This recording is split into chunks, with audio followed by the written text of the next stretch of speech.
Let's get started!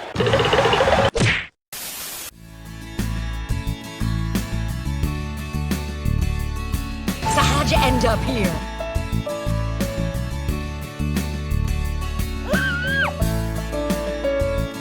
Poor lost child.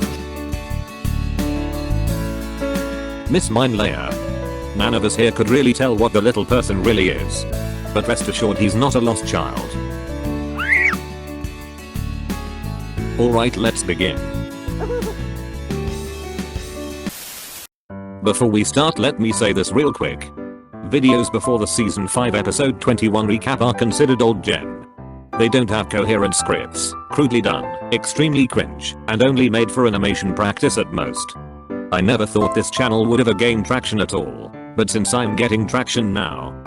I don't know. I never thought I'd get this far. Let me suggest not watching the old videos.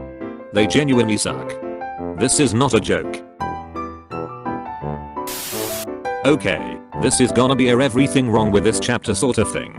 But before we start, let's talk about Sunbird somehow getting 3 chapters to himself while Libra and Handaman got only 2. Notice Sunbird has so much to tell in his 3 chapters, that's because he has so much going for him. Even here he looks like he's hugging himself for mysterious reasons. Squidward's father never hugged him. Isn't that sad? Yes, I suppose that is rather sad, but Squidward can hug himself during his break. Basically he's got so much fluff compared to other villains, which explains why he's everyone's favorite. But not me.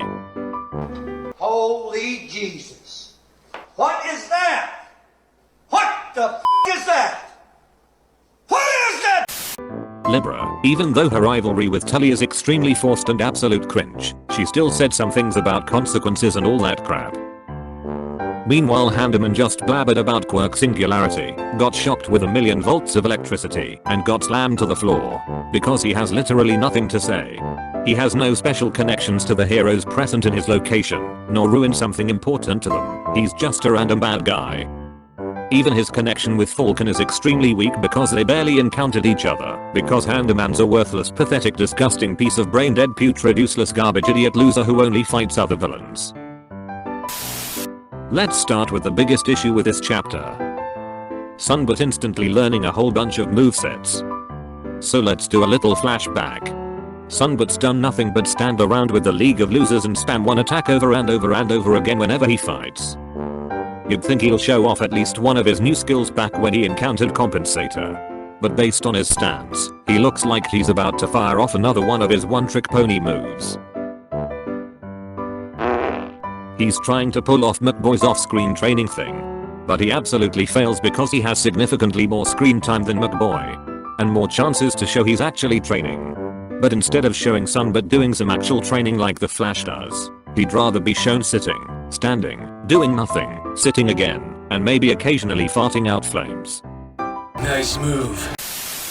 The only consistent thing about Sunbird is that his flames burn at a higher intensity than Compensators, and maybe even Flashes.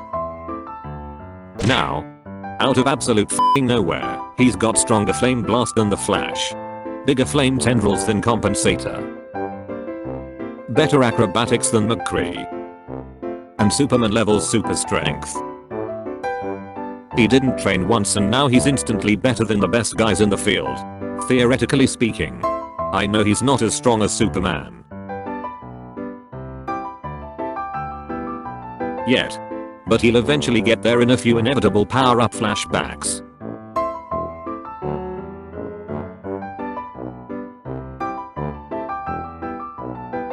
Sunbird right now reminds me of a self-insert fanfiction character who's automatically better than the best.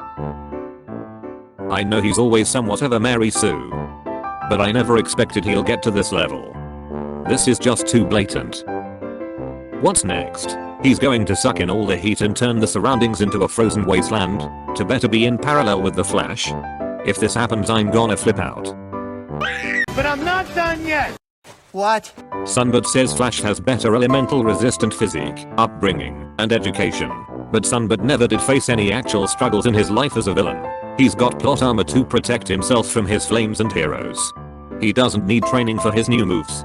He gets away with his crimes in broad daylight, beats his enemies easily, and has the ability to burn down the demon lord's backup immortality vessels, and f***ing laugh in his face.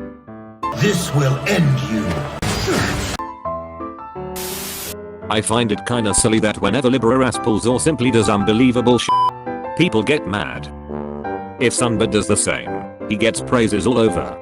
Sunbird is an even bigger Mary Sue than Libera ever was. How the f does he keep getting away with this? You can't keep getting away with it! Now back to the manga. Flash got punched straight to a building and pretty much nothing happened to him. All that for a drop of blood. People are back to being invulnerable now, making MVA's full damage and instant incineration even more out of place. Next, let me say this little tidbit that phosphorus comes in two main forms, red and white phosphorus, so that's something. And finally, did Flash really just did a power-up flashback? Why yes, he just did. He flashed the f***ing back up and hit Sunbird with a supercharged elemental punch in a spectacular direct hit. Normally, I would be rolling my eyes out.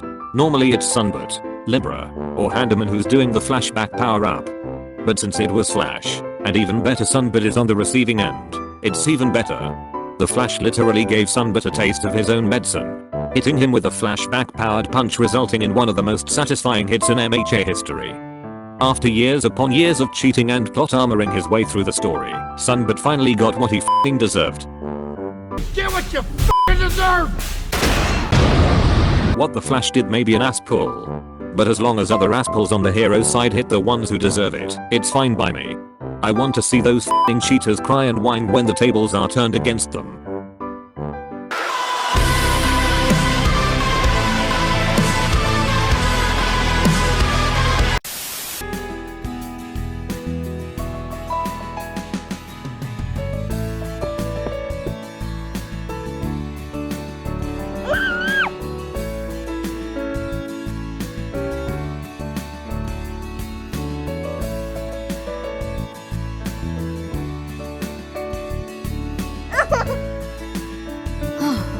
Would it kill you to be more ladylike? Miss Mindlayer. Let the little person do whatever he wants. We are all villains here after all.